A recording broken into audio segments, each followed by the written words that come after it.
Assalamualaikum warahmatullahi wabarakatuh. Perkenalkan, saya Ahmad Jaki Bahrudin dari kelas R1C EPM 2020-435-00298. Saya di sini ingin mempresentasikan tentang pengertian tasawuf dan sejarah tasawuf. Yang pertama, pengertian tasawuf. Tasawuf berasal dari istilah yang dikonotasikan dengan Allahu Sufah, yang berarti sekelompok orang pada masa Rasulullah yang hidupnya diisi dengan banyak berdiam di serambi-serambi masjid, dan mereka mengabdikan hidupnya untuk beribadah kepada Allah. Selain itu, ada dua tokoh yang menjelaskan tentang pengertian tasawuf. Yang pertama, menurut Al-Jurairi adalah tasawuf itu masuk ke dalam segala budi yang mulia dan keluar dari budi pekerti yang rendah. Terus yang kedua, menurut Al-Junaidi, ia merumuskan tasawuf adalah membersihkan hati dari apa saja yang mengganggu perasaan makhluk, berjuang untuk menanggalkan pengaruh budi yang asala, melemahkan sifat-sifat kelemahan kita sebagai manusia, menjauhkan segala seruan hawa nafsu, mendekati sifat-sifat suci kerohanian, bergantung pada ilmu hakikat, memakai barang yang penting, dan terlebih kekal, menaburkan nasihat kepada semua orang, memegang teguh janji dengan Allah dalam hal hakikat, dan mengikuti contoh Rasulullah dalam hal syariat. Kemudian, sejarah tasawuf. Ilmu tasawuf telah tumbuh dan berkembang sejak lama, tepatnya sejak zaman Nabi Muhammad SAW. Ilmu tasawuf memiliki banyak manfaat. Salah satunya dapat menjadi alat untuk menghadapi kehidupan ini. Dengan tasawuf, orang-orang besar Islam seperti Diponegoro, Imam Bonjol, dan Cik Ditiro menentang penjajahan. Dengan tasawuf, Amir Abdul Qadir Al-Jazari berani melawan Perancis.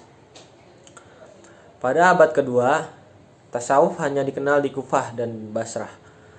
Baru pada permulaan abad ketiga, tasawuf mulai tumbuh dan berkembang secara luas di kota-kota lain, bahkan hingga ke kota Baghdad.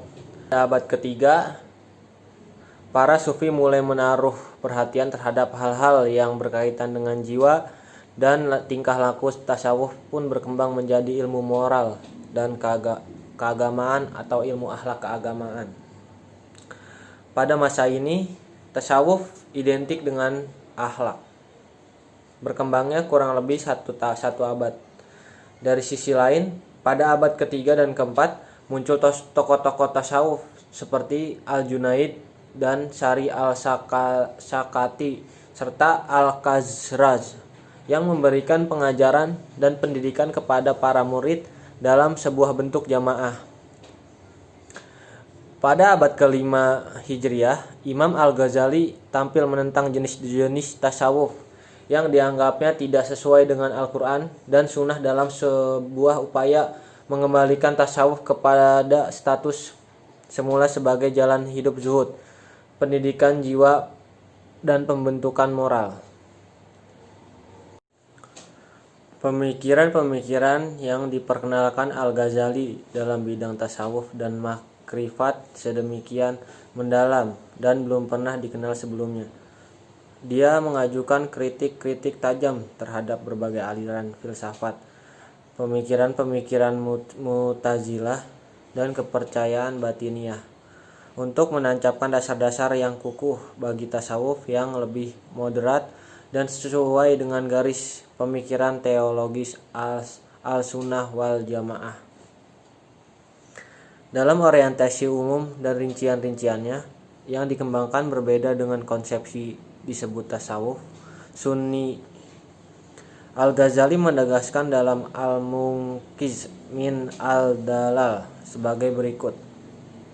Pertama, sejak tampilnya Al-Ghazali, pengaruh tasawuf sunni mulai menyebar di dunia Islam. Bahkan muncul tokoh-tokoh sufi terkemuka yang membentuk terekat untuk mendidik para murid, seperti Syekh Ahmad Al-Rifai dan Syekh Abdul Al-Qadir Al-Jaini, yang sangat terpengaruh oleh garis tasawuf Al-Ghazali, pilihan yang dilakukan generasi berikut. Antara lain, yang paling menonjol adalah Syekh Abu Al-Hasan Al-Syazi dan muridnya Abu Al-Abbas Al-Mursi serta Ibnu Athaillah Al-Sakandari.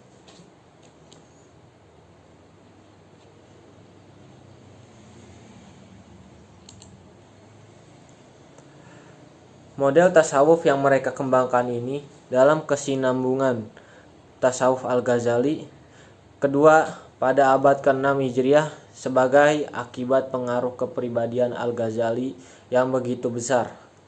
Pengaruh tasawuf Sunni semakin meluas ke seluruh pelosok dunia. Pada abad ke-6 Hijriah muncul sekelompok tokoh tasawuf yang memadukan tasawuf mereka dengan filsafat, dengan teori mereka yang bersifat setengah-setengah.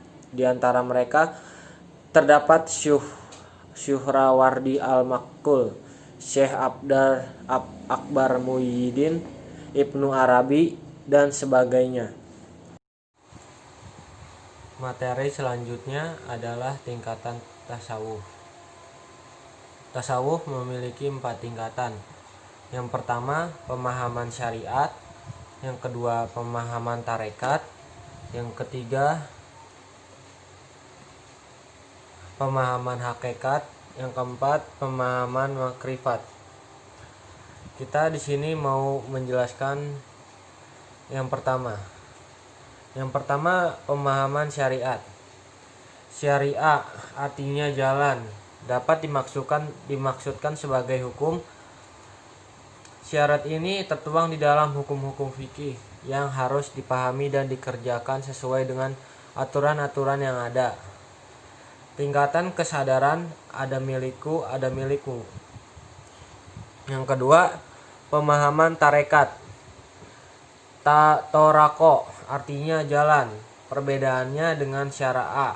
Kalau syara'a jalan di dalam kota, maka torako jalan keluar kota yang lebih panjang. Oleh sebab itu, maka tarekat disebut juga jalan untuk memahami hakikat. Orang yang menggunakan jalan ini disebut penganut tarekat yang dipimpin oleh seorang guru tarekat. Mereka yang memasuki tarekat berkehendak untuk mendapatkan suluk. Banyak sekali perkumpulan tarekat seperti Naksabandiyah, Qadriyah, Tijaniyah, dan lain sebagainya. Pengikut tarekat melakukan wirid-wirid tertentu yang dibimbing oleh guru tarekat. Yang ketiga, ada pemahaman hakikat. Pemahaman hakikat. Hako artinya kebenaran. Wujud dari kebenaran yang dapat dilihat adalah kejujuran, keadilan, cinta kasih. Pada tingkatan ini, orang telah memahami makna ibadah yang dilakukan. Misalnya, sholat mencegah kemungkaran, makna berzakat, makna berpuasa, makna pergi haji, makna berhaji. Yang keempat, pemahaman makrifat. Asal katanya arofa yang artinya tahu, kenal pada sang pencipta. Batinnya sudah dekat dengan Allah.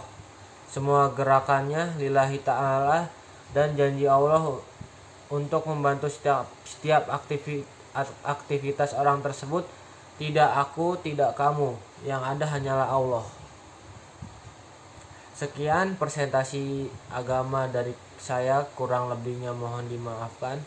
Wabillahi taufiq wa hidayah. Wassalamualaikum warahmatullahi wabarakatuh.